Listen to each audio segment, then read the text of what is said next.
Games I'm currently playing. Silent Hill 2, the remake. Silent Hill 2 is probably up there as one of my favorite video games of all time. In Silent Hill 2, you play the role of James Sunderland, who suspiciously gets a letter from his wife who's been dead for 3 years, telling him to go back to Silent Hill, their special place.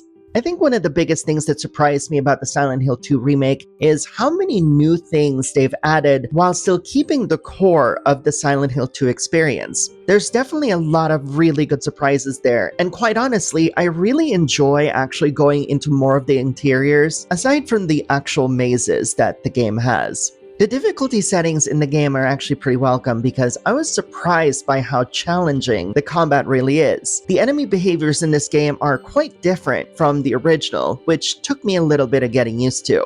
But it's so nice to actually play this game with a different lens, no pun intended, and to have a different understanding and perspective of it as a 46-year-old rather than being in my early 20s. And quite frankly, this is a game that I needed right now. Not that I needed like some sort of psychological horror story to get back into video games, but it genuinely reminded me of what the best video games can do.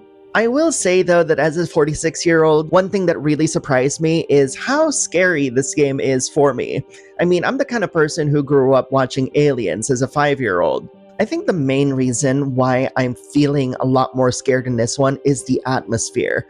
The volume of the fog is so thick. And even though I played this game many times before, there's this sense of the unknown that's been reintroduced to a game that I'm really familiar with. In which sense, it's almost like playing with my expectations, almost wanting me to rely on previous knowledge to fool me or scare me even. Majority of the time, I find myself just walking and not running.